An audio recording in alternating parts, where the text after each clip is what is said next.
Hello, hello. Hello. Happy Monday night. Happy New Year. Happy Monday. It is Hello. Women Empowering Women Night, and we are in the new year, 2022, the first one of the new year. So, looking forward to everybody that comes in this year, but we're starting the year off right, I think, with the I agree. The Golden Gals. Of course, they're known for so much more. They want to say that, there's so much more to us, but understanding those characters were endearing to a lot of us. Oh, yes.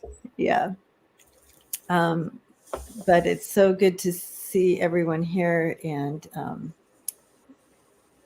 give a minute for everybody to pop in.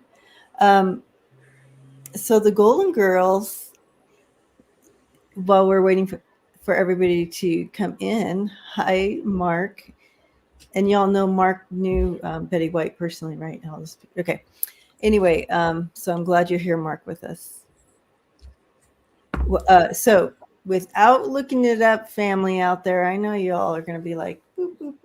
What was the opening theme song to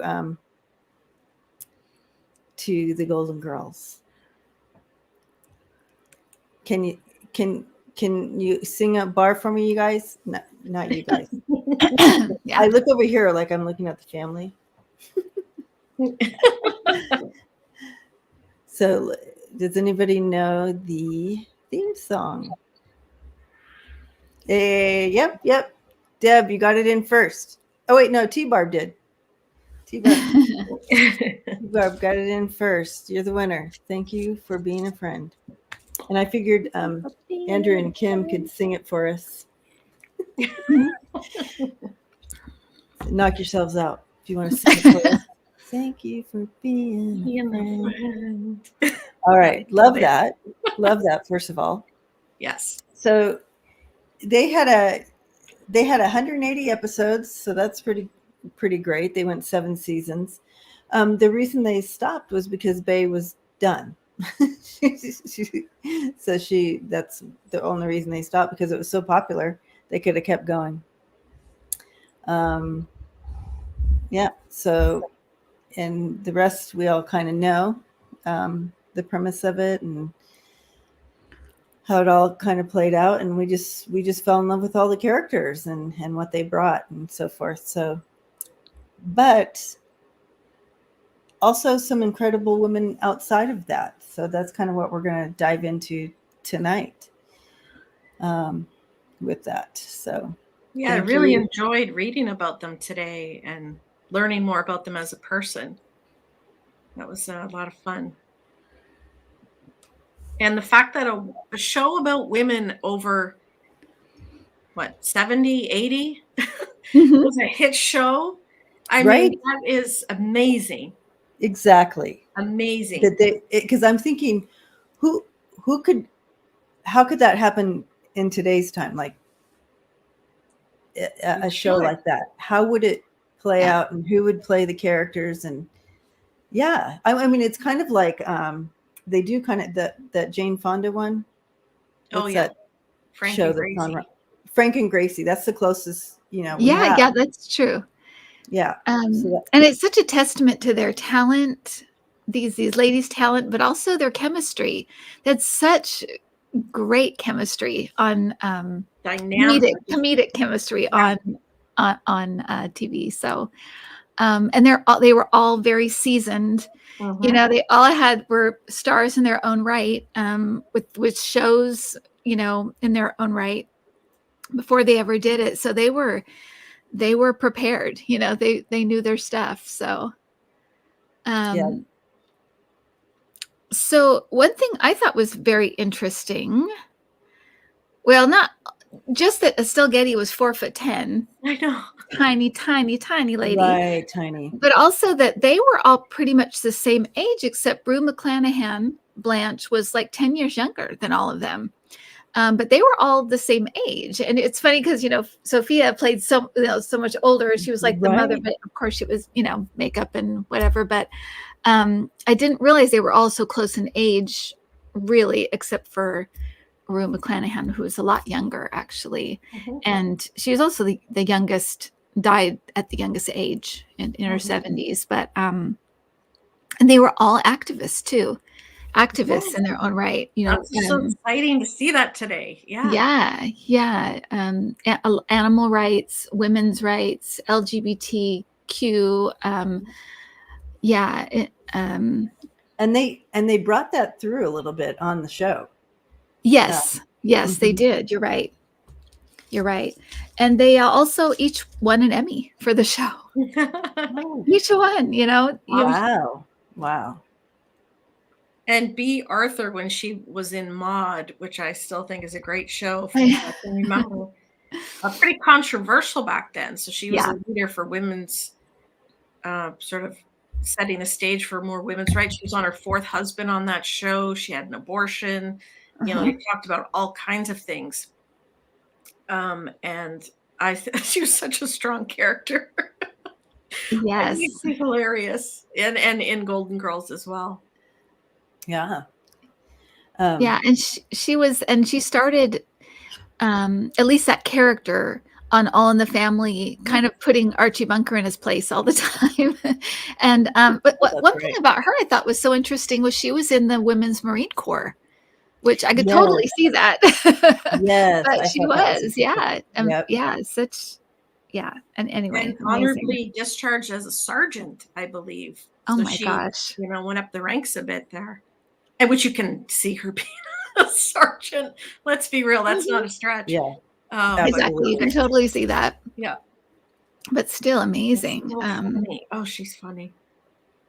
I mean, and for many people, that would be your career, right? That would be it, like the military, and boom, you're done. But she went on, you know, to do so much in television and films, and great.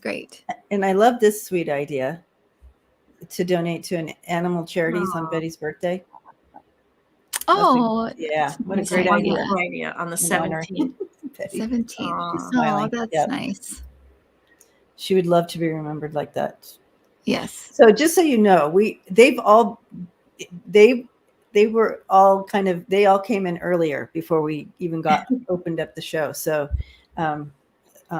they're happy to be here, to be a part of this, the Women Empowering Women Night, and to be considered in that. There was something I wanted to say about Bay. I absolutely loved her on Archie Bunker, and how strong she was in that. And her I think, wasn't that kind of her breakout role? Yeah. In that show? Well, that was the Maude character, really. That was it. That was where it came from. It kind of continued their own show. Okay.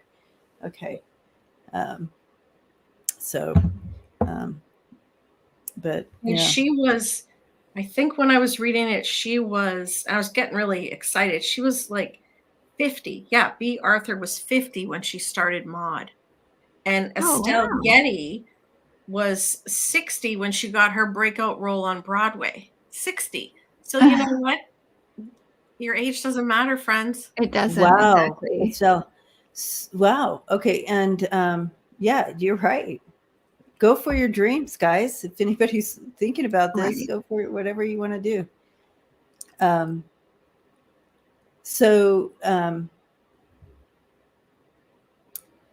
They originally casted Betty for Getty's. Or for Rue McClan and for Blanche. For Blanche. Dubois. Is that what's her name? Blanche Dubois. What a great name. Yeah. Oh, yeah. Oh, no, not Blanche Dubois. It was Blanche Devereaux. Devereaux. Sorry. Blanche Dubois from Streetcar. I can't remember their last names. Yeah, and B. Arthur was like, no, I don't want to do a show with Susan Nevins and Suanne. Well, yeah, it really was the character she played on Mary Tyler Moore, so it would be a natural fit. But she was so funny as Rose, so good as her. Oh, good. She could play dumb so well. But yeah. Carol says, "Hey, I'm 74 and often get told I haven't matured past 12." Oh, Keep good it for going, you, Carol. Carol. Keep it going. Good for Love it. you. Yeah, huge following for that show and for all of them. I love the fact that a show about senior women was a huge hit Yeah. everywhere for everyone. Huge hit. Yep. And the fact that it was looking at that chapter, a lot of times people think of retirement, well, that's it, life's over. And same with women, when the kids are gone, that's it, your life's over. And it really did change the way you thought about retirement and that kind of life, and how they breathe new life into that section of life that could be so fulfilling. And it can be filled with such all the things you didn't get to do earlier in life, when you had to worry about all these other things, and you can really do what you want. And they dated, and they ate cheesecake, and they laughed, it was just the girls, and it was just such a great show. Yeah. And shall we get started and start talking to some of these gals? Yeah. I do love, though, as far as these shows and kind of paving the way and opening the door and opening up ideas for like, like Maude, and then also, the Golden Girls and some of the issues they addressed and so forth. Over, starting with the Archie Bunker show and all those shows, moving on up. Was that a show, right? Was that Jefferson? The Jeffersons, yeah. All those shows were like bringing in the change and understanding. Hello, we don't have to. So I like that. I like that whole theme as far as Women Empowering Women Night. Bringing enlightenment and acceptance and understanding and equal, and all the things that go along with what we've been doing here. So I thought we'd start in alphabetical order, so like we do. And so we'll go ahead and start with Bay.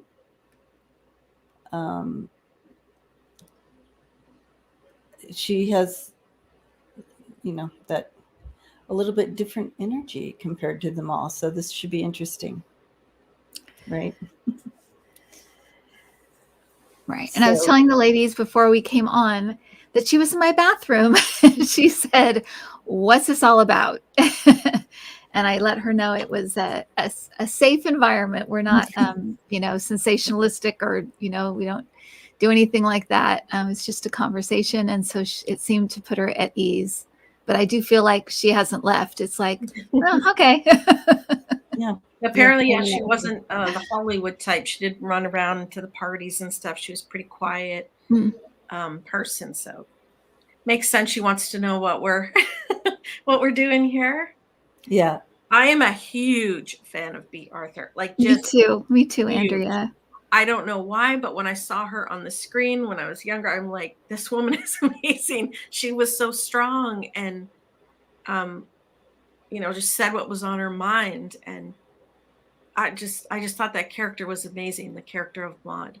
And I thought she was a great actress too. Yeah, her comic timing is the best. Yeah, She's just so funny. Someone wants to see a picture, so okay. We're looking at her right now.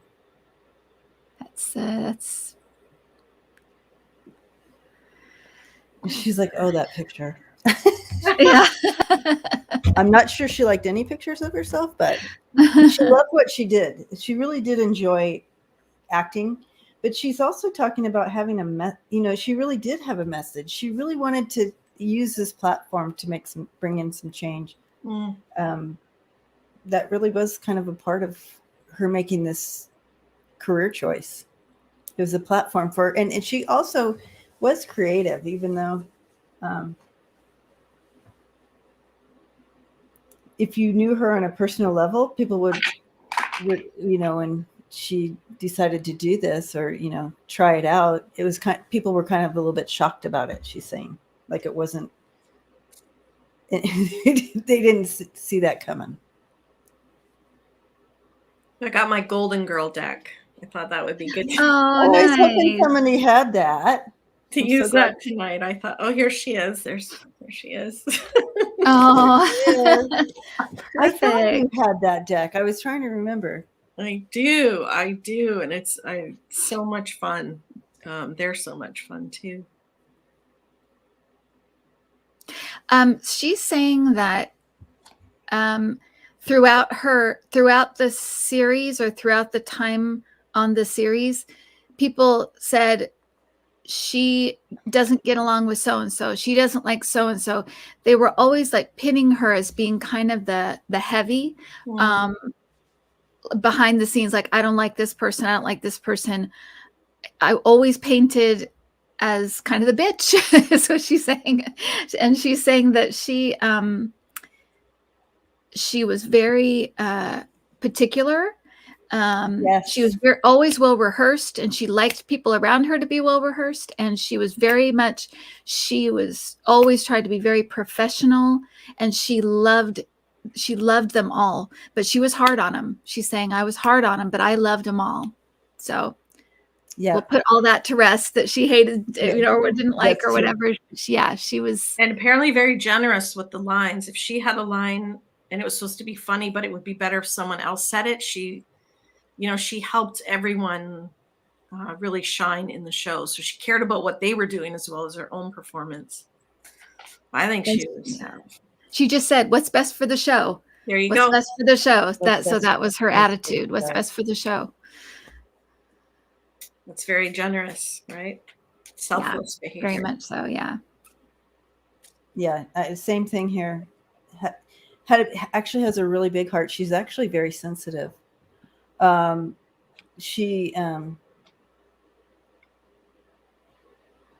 very regimented. She very regimented.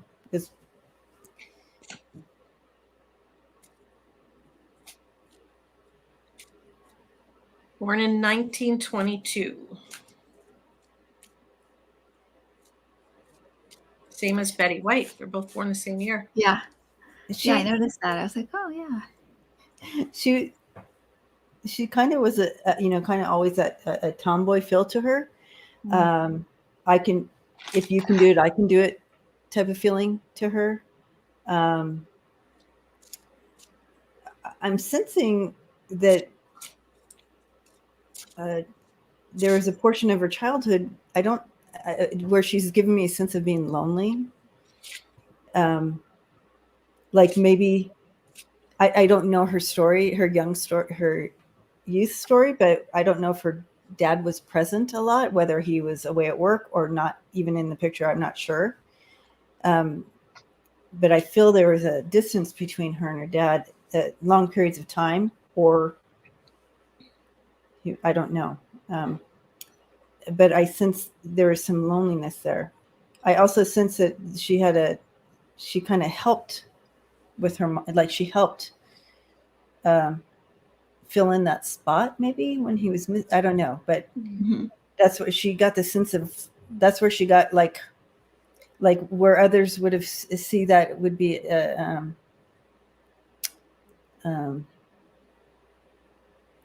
like a huge challenge. She took that challenge and like, yeah, I can do this type of thing. I feel like it was part of her learning and growth, and that's what kind of her challenge turned her into who she became.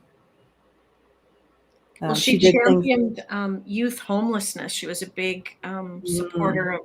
So maybe there's, she was feeling something about the youth and relating to that. It was a big cause of hers.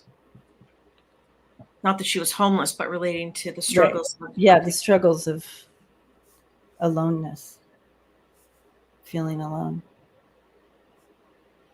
She just said the underdog. So she championed the underdog. Yes, and that would make sense to her. Even with, as down to the lines in the show and handing him to someone else who. Yeah. I told you, she has a big heart, and she's more sensitive than people think. Yes. Like, things hurt her, like things cut her, She's saying it bugged her, it bothered her when she started, and she's saying actually her whole career, all through her career, she would get I guess get annoyed sometimes. There were men in the business that didn't think women were funny. And she would get so annoyed by this. And she's like, women are funny. Women are funny. It was something she was constantly battling. It feels like men kind of underestimating women as comedians. And she's saying, I always like rose to the occasion, but it made me also very, very professional. I always knew my stuff. I was never going to be caught out in any way by anyone in those positions. And she's saying, don't tell me women aren't funny. So that's what she's saying. Amen to that. She loved to work. She's saying, always loved to work. Didn't like the early time calls, early calls to the set. Didn't like that, but she loved to work. Sorry, Debbie, go ahead. Oh no, I just she was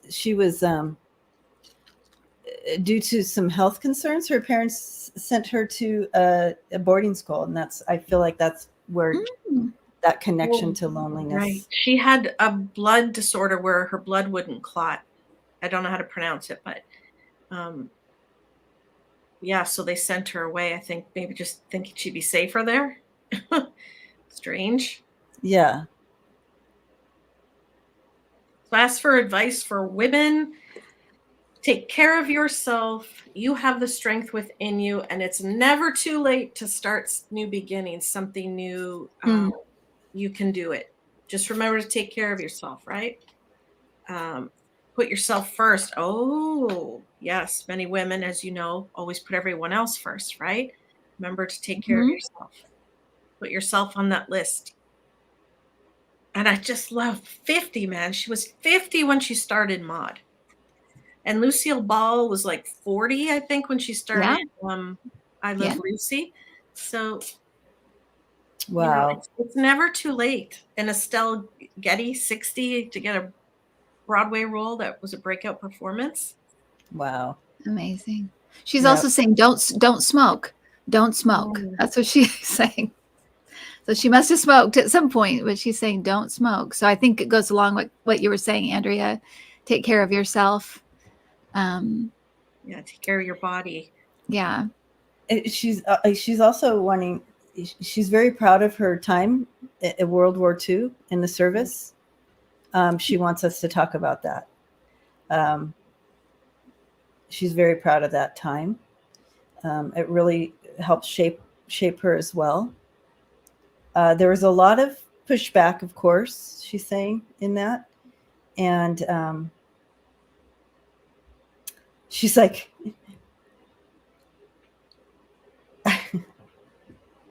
I'm not going to say that, but she grew a thick skin. Let's just say that. Yeah. And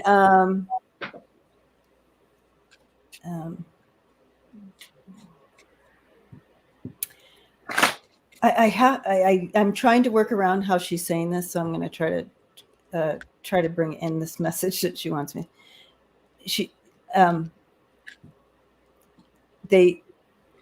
They wanted to take my. It's almost like I had to fight for my femininity. Like they make you ashamed of being feminine or a woman.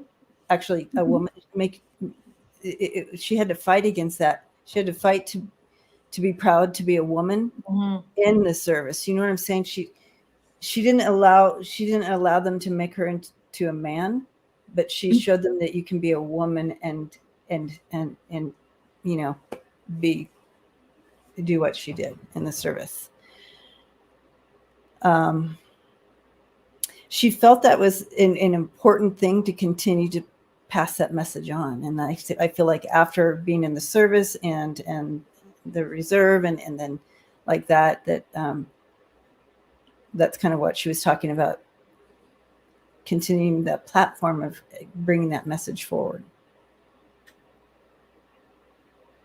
Yeah, she had a real, I asked about her military service. It was a love for country, a love for everyone. She loved being in the service. She felt a purpose. It was a very important time in her life to give what she could. I think she drove a truck at some point, a military or weapons truck or something. I think I saw that in the article today. She later became a licensed medical technician after this, and worked as a lab technician. And during that time, that's when she got into drama school and found that she loved it. And this was. She's got a really just sort of calm and quiet energy. You know, I was kind of thinking I'd meet Maud, or I think she thinks people always think they would meet, but she's not like that. She's very soft and quiet, and feminine, as you were saying, quite feminine and gentle, very loving. But you know, that razor sharp wit she had, the wit and the impeccable timing with her lines. Yeah. There's a New Yorkish quality to her, though, for me. Yeah, she does have that. There's that kind of, that savvy, really savvy, and streetwise. Yes, very much so. She just nothing gets past her. She's just very quick, it seems like. Very smart lady, but yeah, there's a savviness, or like you said, like a streetwiseness or something. It feels to me, I just think of like New York, but it just there is a toughness there, but it's not masculine. It's not like a masculine tough, that kind of tough. It's just I guess a strength. Yeah. Very much so. Thank you, Marian. Oh, thank you, Marian. We are her three golden girls. I also got a sense, I could hear, it was very important she was making it mandatory that for the Golden Girls, that the women were shown with dignity. It wasn't, for decrepit women can't do anything. Like, they had to have a vibrant life. That was very important, because that was her reality and her friends, her contemporaries. They're not just hiding in a little room. I mean, look at Rue's character, just always on the prowl, and right. And even Estelle's character, always out doing stuff. So she was wanted to make sure that it was reflective and respectful, and not, these women weren't painted in a disparaging way. Right. She adopted 2 sons with her second husband, Jean Arthur. She loves her sons. And Sister of 6, I think that you're right. Didn't suffer fools. That's a great description. Yes. Yeah, exactly. You wouldn't get anything by her. No. Yeah.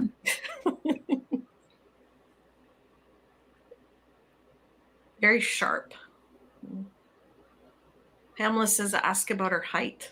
I'm sure that was always some kind of, but I always said I'd love to be like 5'11" or 6'2" or something. I think that would be so amazing. So tall. I know. Yeah. I know. I always think I'd like to be just a little taller, especially when I'm in a concert or something like that. When I'm at a play or at a concert, I just had 2 more inches. That height, though, gave her presence and gave her extra authority, character, right? Yeah. Authority, right? Yeah. Oh gosh, 6-1. So she was one of the forerunners in the LGBTQ community in the 1970s. So because she had become that kind of icon for the community. And she, at that time, raised over $40,000, which was a lot. Wow. For the center there. Oh, it was for youth. It was the LGBTQ plus youth homelessness. She raised $40,000 for that at one time. But yeah, she's definitely an icon in that community. Mm-hmm. So Yeah. See what else if she wants to tell us any more. Let's see if we covered her correctly. You know what I mean? I want to make sure that we represented her.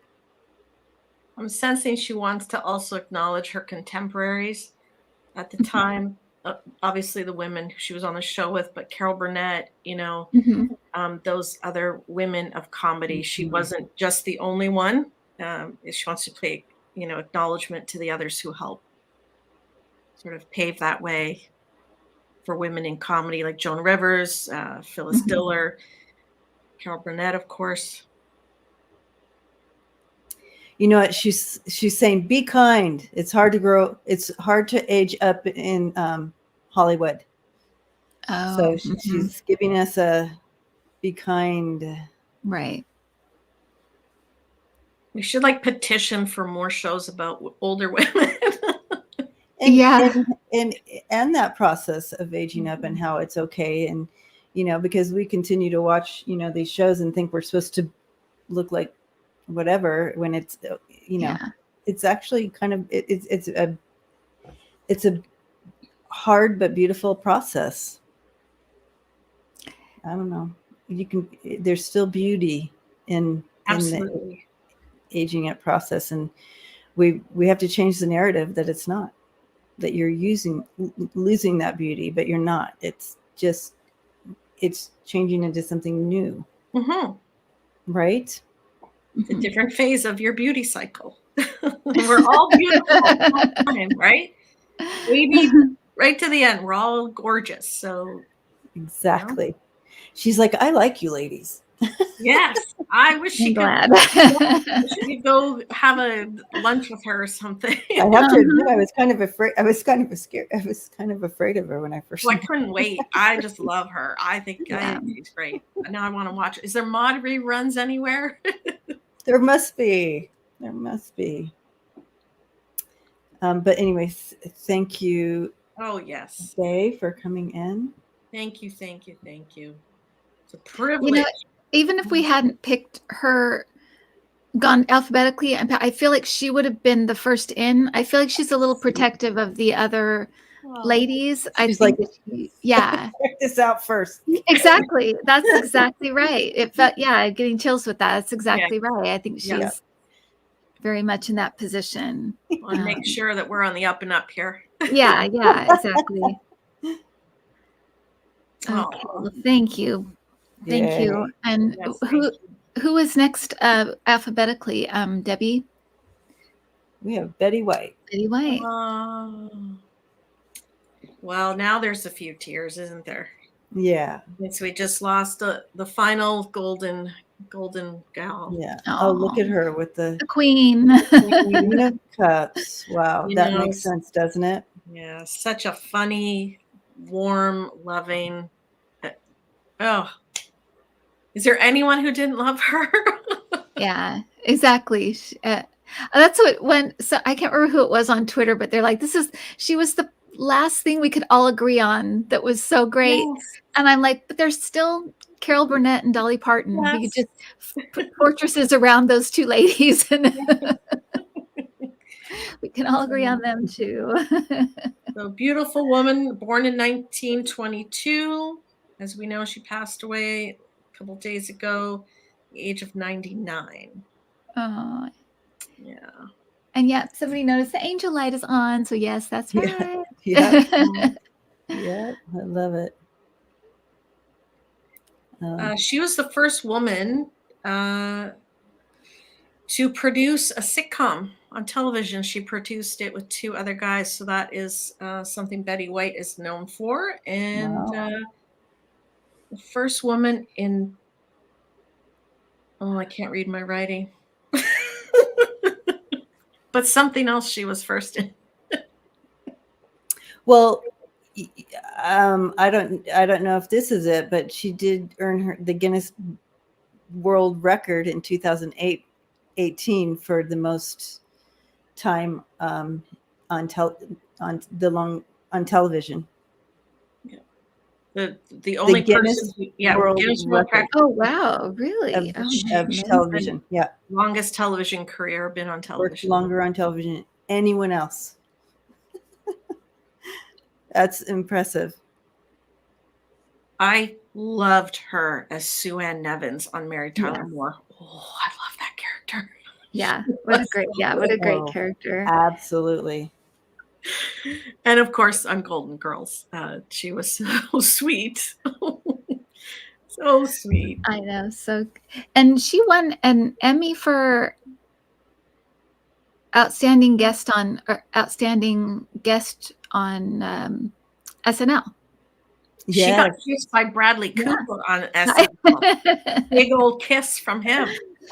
I love that. Californian episode. Oh, she's pretty lucky. And Ryan Reynolds seems to be quite smitten with her.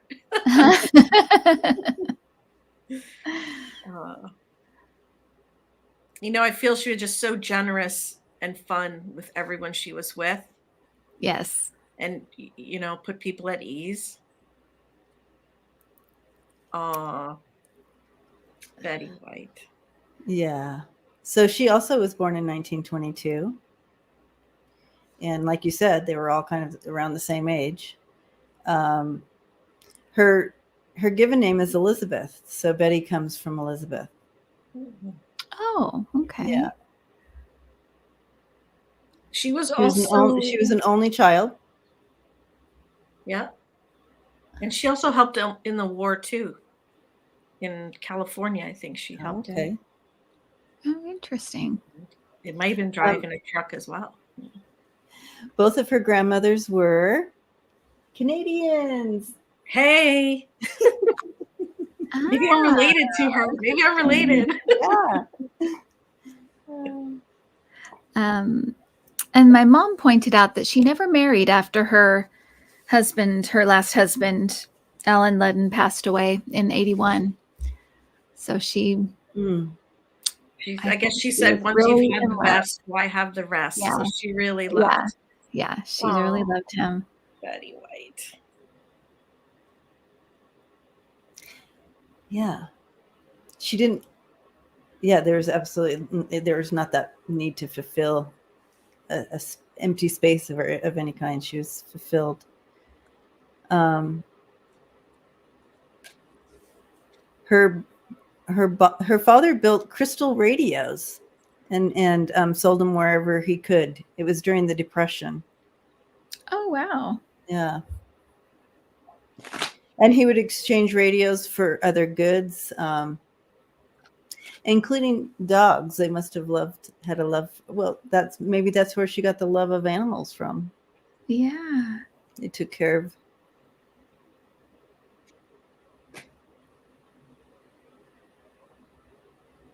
So I feel like she's absolutely with her husband, but I feel like there's a lot of animals around her, a lot of dogs and animals around her. So she's just surrounded by love is what it feels like, which is what, we all want, but it really does feel like there was a reuniting of them, but with her animals as well. I just feel like there's tons of dogs around her, animals around her. Yeah, all kinds. Exactly. Big, little, exactly. She was into social justice, like, again, standing up for animals, racial inequality, and the gay community. So again, all 4 of them really were part of this, which is wonderful. I feel she's going to come back soon, guys. Like not soon, but soon. I got rejuvenation and breathe. So she's going to take a breather and she's going to come back. She's not done. Yeah. She's not done. I got the chills on that. Yeah. Wow. She's talking, she wants to address the fresh pain, the grief. And she's really spending a lot of time helping with the energy of that and the grief and lot. You know how when someone, because usually, you know, that I sometimes see that where people are like, well, I spent the first, 5 years just focused on my wife because she was so in grief when I left and focused on that. And she's like whirling around like globally because she was people connected to her on such deep levels, even though she's like, even though we never met in person, I was something in their life and it created such grief. She's working with that grief right now. And I don't know what that means, but it's almost like she's harnessing it up and kind of like trying to help with that. She's hoping people will rush back into the joy that she brought them, and as they release that grief, is what she's saying. She's like, there's so much grief, and she's trying to get it, to harness it. Yeah, I was just like, oh no, especially because her birthday was so soon, and I was looking forward to seeing what they were going to do, and then it's like, oh, she's gone. Yeah, it's hard. It's hard. It's also it just shows a passing of time, and a closing of an era almost. So that's also we need to recognize we're grieving that as well. The closing of that era. But she's saying that it'll never be lost because you have it on you can watch it anytime, right? She's telling everybody, don't forget to laugh, because that's the healer. Laughter is the healer, is what she's saying. Absolutely. Laughter is a healer. Don't forget to laugh. And she's saying that we don't quite understand the like ripple effect or the energy of it. Actually, there's like a vibrational, like, I don't know what she's showing me, but like a vibrational thing that happens with laughter, that it's very, very important for the earth and for all of us. It's very, very, it's a healer, is what she's saying. It's a healer. Yes, yes, yes. Yes, yes, and yes. Yes. She was very genuinely curious, genuinely like someone full of love. Like she was that was genuine to her, to her character, her essence.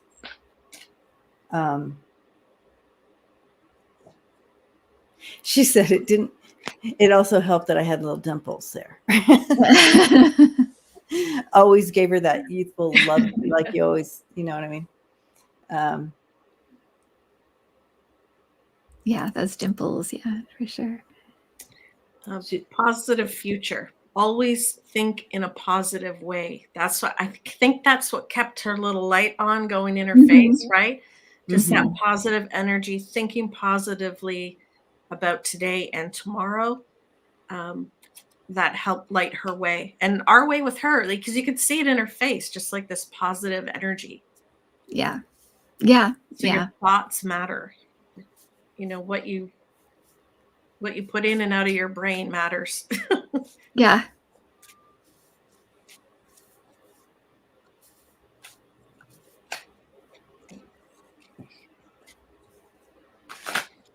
I'm asking her about the exit timing. Good question. Like not wanting to go into 2022. I find that so interesting because she was born in 1922. She wanted to skip the 22. So I'm asking her about that. Let's see if we can.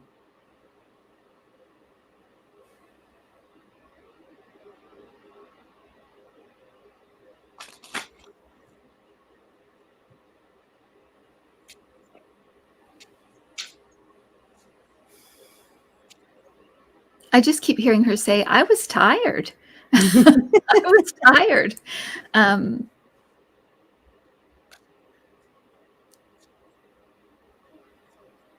of feels like just rounding out the year versus her birth year. You know, just, and Yeah. it certainly made an impact. Oh, I think we were all just like, what? Yeah. 2021, can we just have anything? Exactly. Right at the end, you got to do this task, one last kick. It's funny that you say that because it's almost like she didn't want to bring grief into 2022. You know what I mean? There you go. Oh, I got goosebumps all over that one. Yeah. Yeah.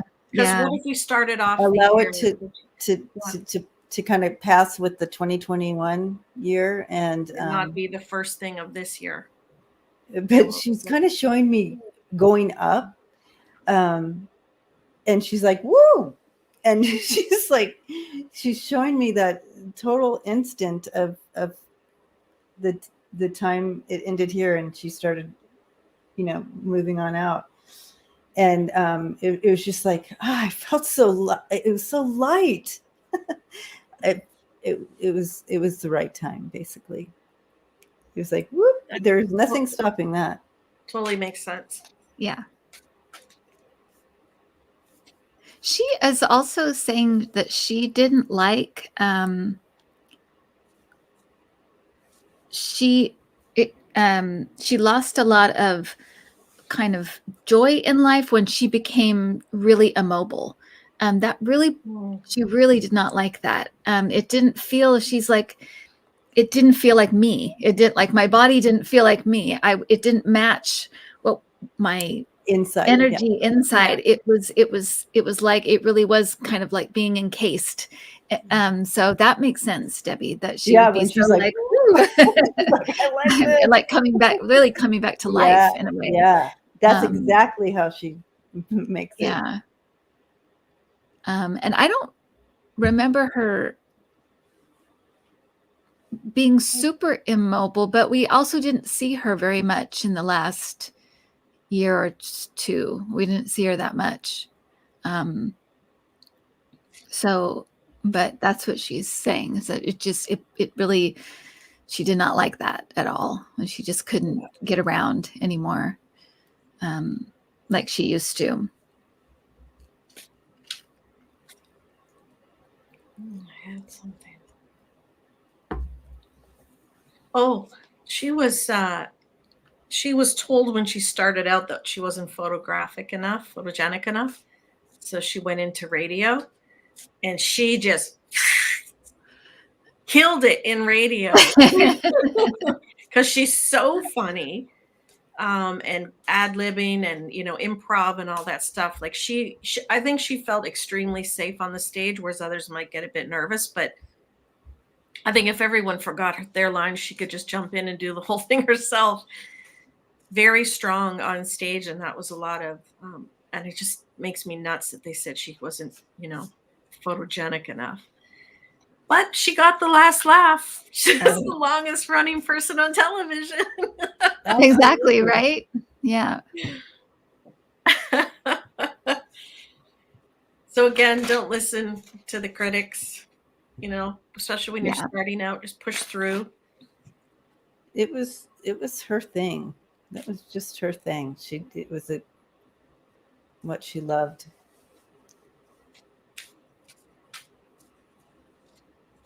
Well, she was born to be an entertainer.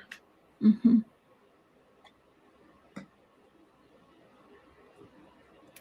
Her energy feels very much here. I was not sure what to expect because she had passed so soon. And sometimes when people have passed really soon, it's hard to get them. I feel like she is like, didn't miss a beat. It's like, she's just fully present, which is kind of surprising actually, but it really interesting. Well, she probably knew it would come some point, right? Mm-hmm. And she's helping us get through it.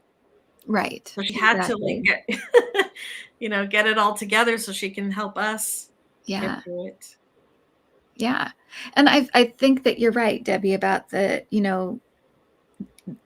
that she felt kind of more alive and more of almost, kind of a relief physically to be out of that body.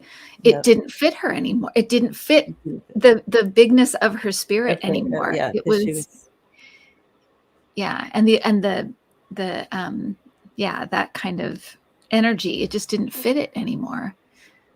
There she is walking off into the night. Oh, there she goes. Aww.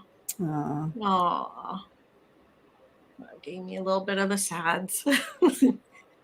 But on her terms and loved by all. I mean, how can you be? That's interesting that you say that, because she was just kind of showing me that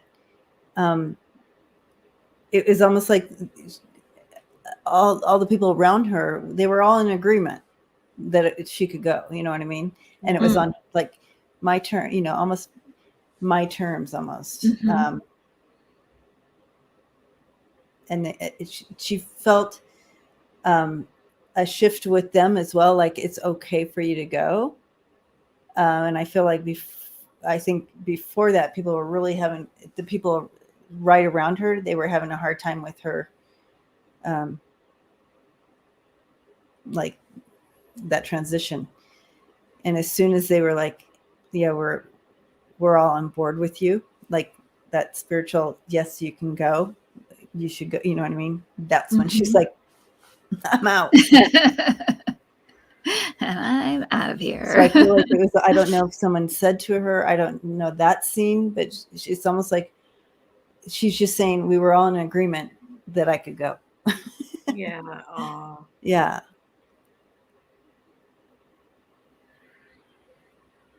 And she's so glad we're talking about all the ladies. She's like, aren't they amazing? Aren't they wonderful? Yeah. She loved these ladies that we're talking about. It's clear. And it's like she's just as proud of them as she is her own career. She's very proud of these ladies. Aren't they amazing? Is what she's saying.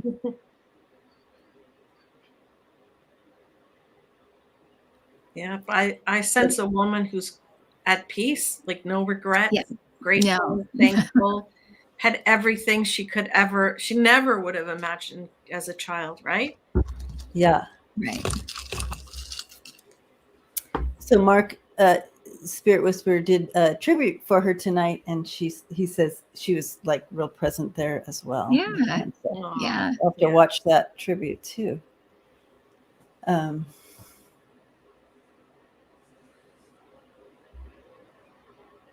She feels like a hug.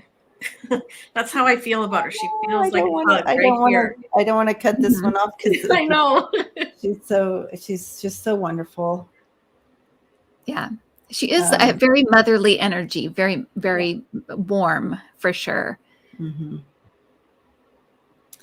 She could be strong, because I was asking her how, what was it like doing Hollywood and all that during those years, because we've met a lot of people who had a really hard time, a lot of women, and she's showing me that, I mean, she had a strength to her almost. I don't. She's just saying it was okay for her. She didn't have some of those challenges. She doesn't have those stories that other ladies had to go through. I think she did a different type of, she's showing me I did the other side of the coin.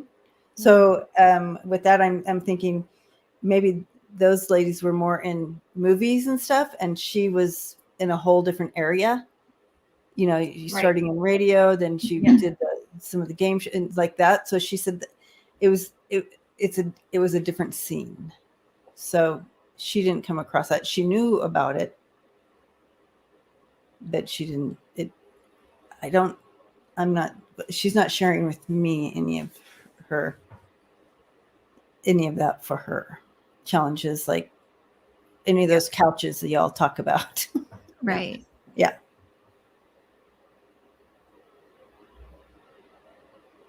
Well, I do feel like she liked her privacy, though. I feel like she did like her privacy. And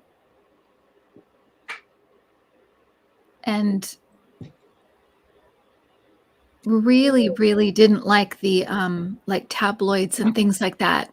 She really, really didn't like that kind of gossip and that kind of thing. I feel like she wasn't a gossip. She didn't talk about people, and she was very careful about how she presented herself and how she knew, especially later, I feel like she really understood what high esteem people held her in. And she was very careful and very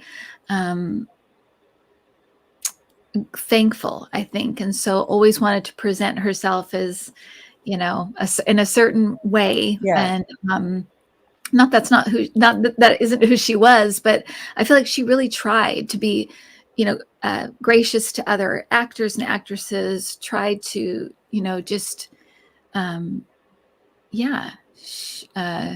have a good reputation, basically, in the business.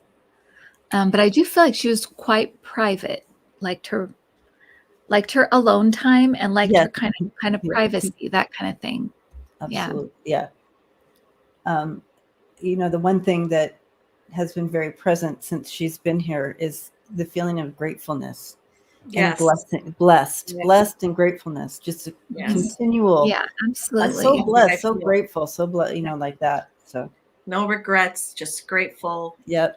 Thankful. Yep. Love. All that kind of. So that's one more message from her, and I got faith. Have faith. I also see those wings, almost like spread your wings and fly, and trust and have faith. Believe in yourself and believe in source. Have faith. Yeah. And love, peace. Yes, I do feel like her husband is right there with her, as like I said, as well as all her these dogs of every size and shape. He's been waiting a long time for her. There's just so much. Yeah. Yeah. She's happy to get back to her new. What's going on over there? Yeah. What an honor. Yeah. Okay. Thank you, Betty. Yes, thank you. Everybody loves you, Betty White. They want you to know that. She's kissing everybody here in the chat and doing that. Is that something she did? She's doing that. Okay. All right. Oh, that's funny. Yeah. All right. So our next person, as we say goodbye to Betty. Thank you, Betty. Is this Estelle Getty? And she was born in 1923. So you're right. She was a little bit younger, a year younger.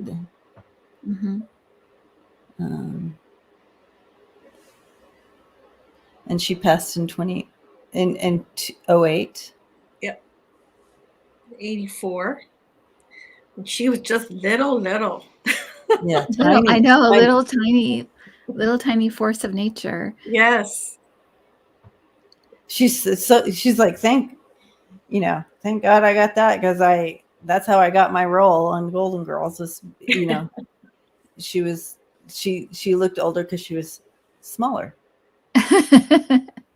And so it's easier to dress her up as older, that older role. And she's saying she was very nervous to come to work with all these ladies. She was such a fan of all of them. She was very intimidated, it seems like, at first. And she's saying how the character was, I was the complete opposite. Very kind of soft-spoken, sweet is how she comes across, kind. I did care what people thought. I tried to always be nice. But yeah, she's saying I was the complete opposite of this character, but what an honor, she's saying, to have been on this show and work with these ladies. But I was scared to death. I was scared walking into this thinking, I hope I can hold my own. And man, yeah, she did. She definitely did. Yeah, she has a little card with her on it. Oh, how cute. Exactly. And she is, Lucy Ann said she's a Leo. So oh, there you go. That makes sense. They put her on that card. She said she actually learned a lot on the set with these ladies. You go in thinking you know something, but it wasn't about really necessarily about acting, but it was, she learned a lot about surrendering some old belief system. You know what I mean? Like it expanded some of her thought processes and expanded her belief system, and how she saw the world. These ladies helped her kind of recognize some things even at that age. So she said, I learned a lot from these ladies. Let me find, someone wanted a picture. Let me find a picture. Of course, it doesn't look like what you would remember her on gold, but maybe you'll see. She was the mom of Maud, right? Yep. Uh-huh. And the juxtaposition of their size was also hilarious. That was her daughter's towering over her. So apparently, Harvey Feinstein, if I'm saying that right, Torch Song Trilogy, I think if I got this right, he wrote a role for her, Estelle Getty, with her in mind. So he had seen her in some other plays. And that's the role at 60 where she had a breakout performance. I got goosebumps. I'm so inspired by someone getting recognized at 60, because people can think, if you're not famous by 20 or a lawyer by 30 or whatever it is you want to be, but age doesn't matter, Right. Don't let it get in your way. I'm And just so inspired by that. You love what you do. Yeah. You'll be a success. You will be. That is the success, right? Of, just being able to do what you love. It's like, if you love it, do it. Do it. It does not matter if you're what age you are. It like you said, Andrea, it's just don't give up. Don't stop because you think you're getting too old or you got into it. Don't do that. If it's something you love, continue. Don't let the fire go out. Yeah, you never know what is around the corner. Even at 50, even at 60, even at 70, you just don't know. I feel like she's really funny, Estelle Getty. I'm getting a sense that she's really funny. Like in her personal life, she was a quick wit. And lots of energy. She gives me a sense of, in her younger years, that she felt very taken care of, or I don't know if I should use the word privileged. Her parents were Jewish immigrants from Poland. And she was born here in 23. But I get the sense that she never wanted for anything. She she gives almost this, if I was going to say the word privilege, it was kind of like that. I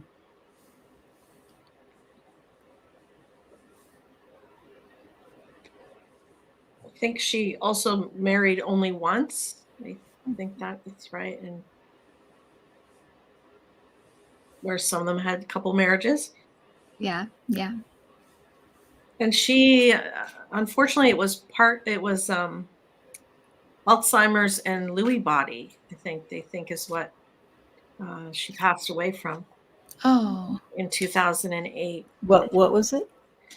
Alzheimer's and Lewy body. So that's, Oh. I think, what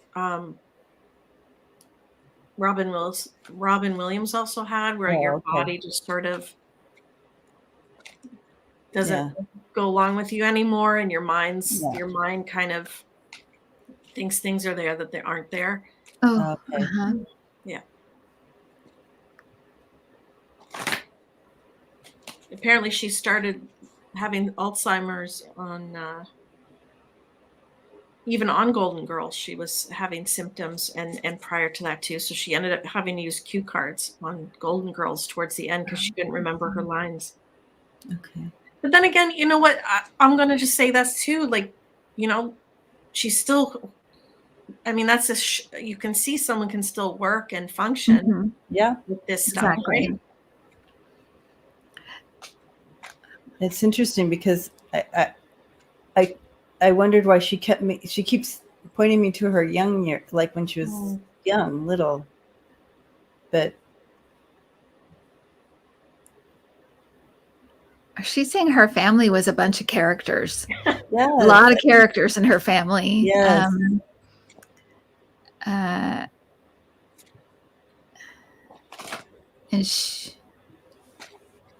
And she's another one I feel like was very ready to go. She just she didn't like, she's saying it was very scary to be confused. She didn't like that feeling of being confused, not sure what. Oh yeah, there you go. Yeah, she didn't like that. She really found that disturbing. Trapped in her own body, but it wasn't her body anymore. Yeah. In confusion. Aw. Yeah. But she's free of it now. Yes. That's good.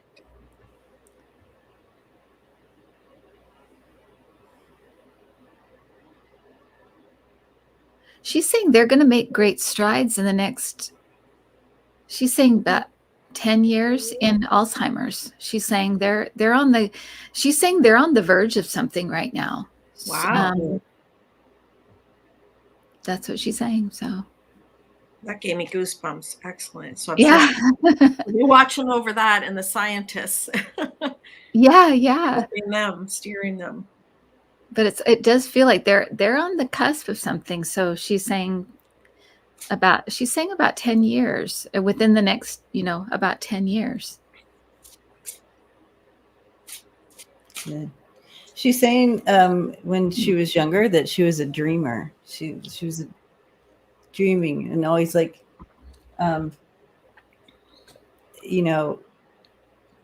always, when you close your eyes, it was just always daydreaming of being on the screen or being. She loved the big screen, and so she identifies as a daydreamer. She wants all of us to dream. Just close your eyes and dream, and just see yourself. If you want to manifest something or whatever, see yourself there. Just dream. It just feels so good just to even dream it, she said. But I feel like that was the connection also kind of to the privilege feeling that she was bringing in with that. But also she was allowed to dream, and she dreamed. Yeah. Dreamed and dreamed. I think her mom was more of a fan for her, but dreaming all the time, and then protection. She felt protected, and I think that's where you're getting the privilege. She knew she was okay, that her life was okay, that she was taken care of. Maybe not like rich billionaires, but she felt safe. Yes. She felt okay when others maybe. I mean, that was during the wars and depressions and who knows what else. Yeah. And I also see her in harmony with life. Kind of like if something didn't go her way, she'd be like, that's the universe, or something came her way. She's like, yep, that's the universe. She stayed in her dreams. Yeah. Just sort of, yeah. She's saying, yeah, very much go with the flow. She's saying her mom was a lot like that, would kind of just make it work, Yeah. Make things work, whatever she was handed. Which can keep your spirit up, right? And your energy up, because you just deal with stuff instead of having a freak out.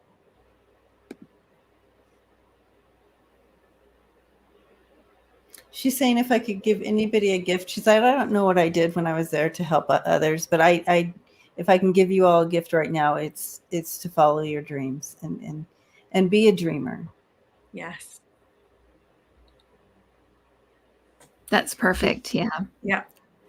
Can't say it any better than that. Yeah, exactly. And especially now, I think it's such with, the pandemic and all the things going on. I think that is such an important message to keep your dreams alive and think about the future and manifest and all of those things. Dream of so important. Dream of good things. Yes, exactly. That's exactly right. All of your dreams. Thank you. Love that. Yeah. Lovely. Thank you. Thank you, Estelle. Aw. I felt like she just gave us a hug. Like, thank you for talking to me, and thank you. And for making me part of this. Yeah. Really grateful. Yeah. Okay, so here we have Rue. Oh boy. Rue. Her character was so funny. McClanahan. Yeah. She definitely pushed the edges, didn't she? Yeah. So she was quite a bit younger. She was 34, like you said, born in 1934. There she is. Yes. Queen of Pentacles. That makes sense to her. She loved playing the sex pot. She's saying, I was told my whole career I would never be a glamour girl, and I got to be a glamour girl, and I loved every minute of it. It was great. And I love it. They're showing a retired woman vivacious and, yes, enjoying all. Very alive. Yeah. That's right. That's right. And unashamed, sleeping with whoever, just being like, living her life. That's just, I'm going to do what I want to do. They all had that to their character, kind of that kind of, I'm going to be me, whatever that is, that's what I'm going to do.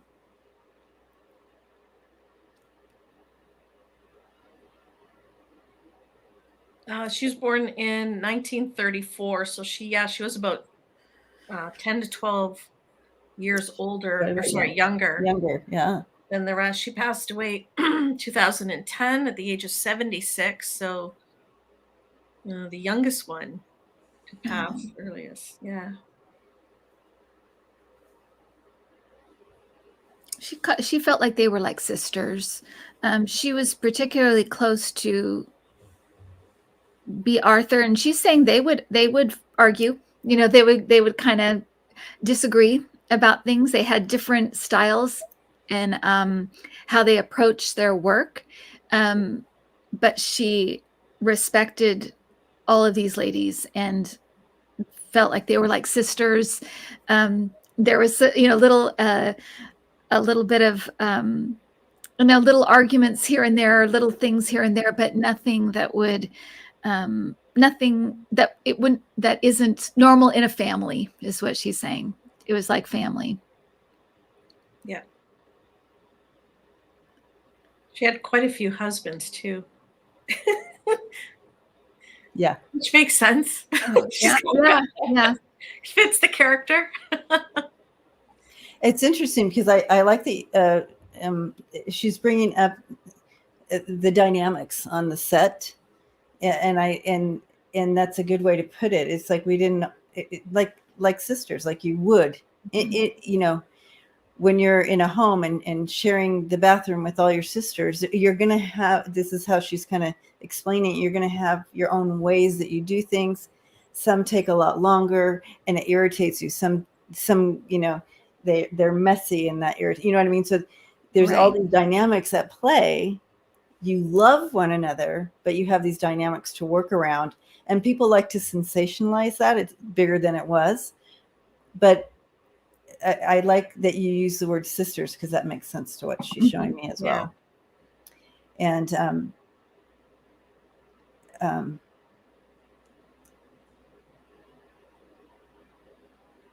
yeah, she's showing me, Betty's not here, but she's showing me Betty. And so I'm trying to, that's why I'm like pausing for a minute. I'm like, what are you showing me? So Betty, it's almost like she wanted to protect Betty. I don't know. Like she stood up for her. Like, you know how you have maybe your one sister, you kind of stand up to another sister or whatever. She was kind of, it looked like she would try to mediate between things when things went down on the set. But she said, but, you know, she's like, not that Betty needed me to, but that's kind of like our different connections and how it worked out. But everyone loved each other. And she wants to make that very clear. We loved each other. Yeah. Yeah. And we wanted each other to be successful. And she said that's part of the message she wants to bring across tonight is helping each other be successful, ladies.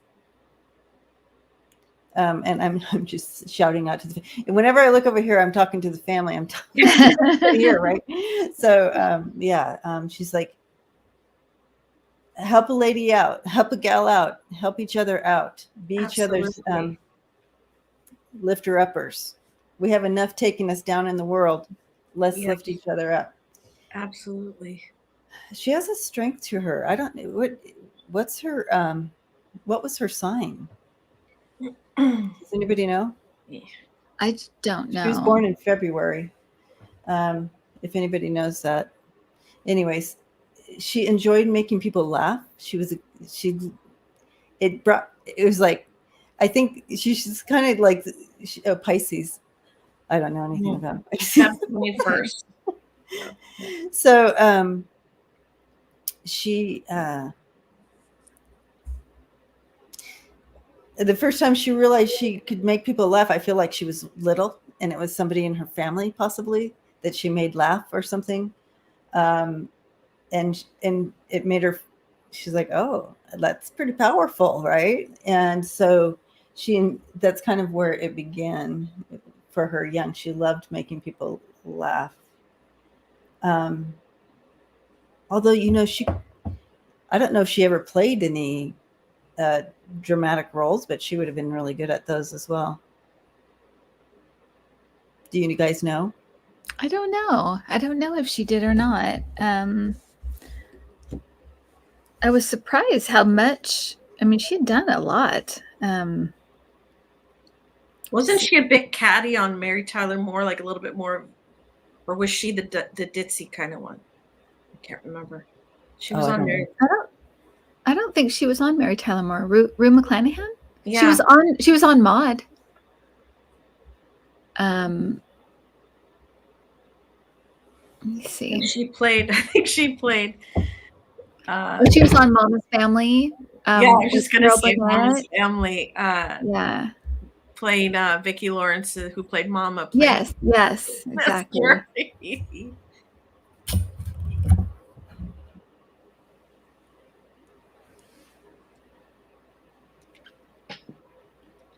She feels like a fun spirit too, you know? Yeah. Yeah.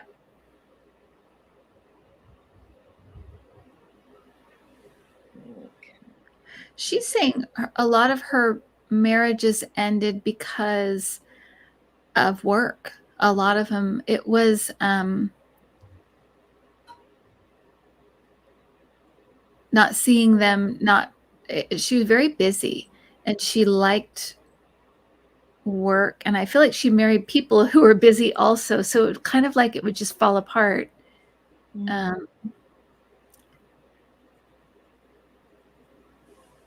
She's saying that the women on the show went through, they all had personal things going on at different times, and they all really got each other through a lot of serious things. I feel like she was going through a divorce or something, and they all went through stuff though while they were on the show, and they really helped each other through some difficult times. And it really bonded them for, the rest of their lives, because there were some rough times, she's saying, but behind, off screen during that time was a lot of tough times. But that was their fun. That was their playpen. That was their fun.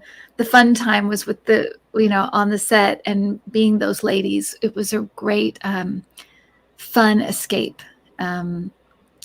Yeah, she loved it. Absolutely. And they knew they were doing something powerful too. Like once the series caught on, and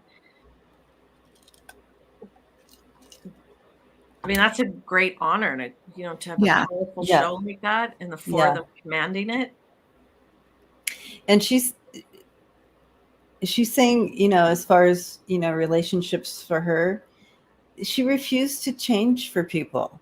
She's like, I refuse to be moved, like to change for people. And if you didn't like it, well, F off, whatever. But she wasn't going to change for somebody else. And that didn't, she said, what would have helped if we learned to kind of ebb and flow together with it. But I don't know if it was the times or how the type of men she was with that weren't able to, well, I'm the man type of person. And, she's like, so, she was attracted to the passion, and then, and like that, passion didn't always equal, like-mindedness. Right. And it didn't always create, a good long-term deal. But yeah, she was addicted to that initial passion stuff. In love, I guess. Sort of swept up in that. Yeah. Right. She also an advocate, animals, gay rights, etc., and cats. She was big about cats. Yes. Lots of love. So I asked, what advice do you have? Listen to your heart. Follow your heart. What do you want? Listen to your heart. And then nature, spending time in nature, caring about the environment and the kitty cat. Just a reminder, folks, to pay attention to nature. Yes. Okay, so another thing she's saying right now, I don't know why they always come to me with all these things, but she's saying, why aren't they going to you guys? Why isn't she telling you guys this? She's like, she thought it was very important, her role on, you guys all might laugh at, her little sexapades and stuff on. She said she felt it was important to make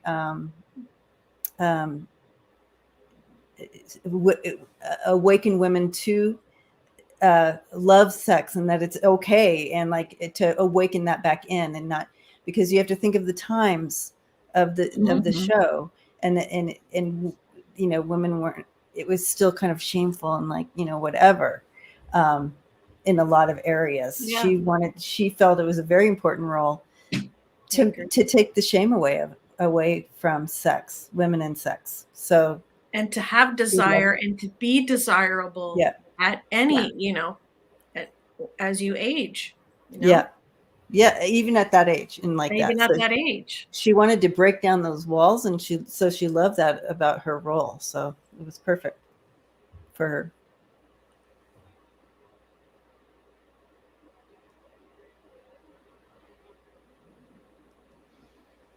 Just feeling really empowered by all four of them. Like just the breadth of work that they have, and what they did with themselves and their giving back to Yeah. society, and very inspiring. I think Rue's really an interesting one. I think she'd be a really good friend, like fiercely protective of her friends. She does feel very loyal, very, Yeah. very, Very, loyal. yeah. That's Yeah. what she was showing me with Very kind of loyal. protecting Betty. Yeah. Very, very, very much Yeah. so. That's They are a definitely good together friend on to the other have. side. Yeah. She's holding up I asked her what it was. She's like, a Manhattan. I'm like, what's a Manhattan? Anyways, cheers. She's saying, cheers. Thanks for having me. Oh, cheers. Yeah. Deb Z says, I want to be a Blanche when I get older. We all want to be a Blanche when we get older. Right? Yeah. Yeah. Yeah, she's like, what an honor it is to have been to be a part of people's lives and have been a part of so many people's lives and have that platform. She's saying, I consider it an honor. So they didn't take it lightly. She didn't take it lightly. The screen. Yeah. She's saying, Cheers, Ruth. I'm seeing her like sit with people as they watch the show. Like that's something she likes to do, like to see people's reactions and to see them laugh. It's like she really enjoys seeing people watch the show. She really likes that. And to feel their joy and their happiness, like you said, Debbie, something she's very proud of. To be part of something so that brought people such joy and such happiness. But it's funny because she's showing me like on different couches, sofas, like different people's couches, like watching the show with them because she loves to see people's reactions. So you never know if she might be sitting next to you. I love it. I love it. Yay. That's great. That's so funny. Thank you for being a friend. Mm-hmm. I love it. All right. Well, thank you, Rue. All right. Wow. Rue. Yes. Thank you. Thank you, Rue. Thank you. Thank you. All these wonderful, amazing women coming in tonight. Yeah. Sharing tonight with us. What a treat to hang out with the Golden Girls. I know, right? And they're all very different energies, but very likable, all of them, you know. I'd say the quietest one was probably Estelle Getty, which for at least that's the way I felt like she was a little just kind of more quiet or something. Yeah. Just but I think that was just her personality. She's just kind of more reserved, I guess you'd say reserved, but amazing ladies. So different though. Yeah. So different. Every single one of them. Yeah. And so that makes sense to, you bring those energies together and make magic happen. I love it. Yeah. Yeah. And they anyways, everyone, family here. Oh, I'm sorry. Go ahead. Yeah, they did good things. They, stood up for others or animals or whatever. Yes. Got involved in causes, and I respect that. And I want to thank them for their comedy because I love to laugh. And comedy is not always easy, and they were titans of comedy. Yes. Absolutely. And keep the laughter going. Let's they're handing off that baton for us to keep the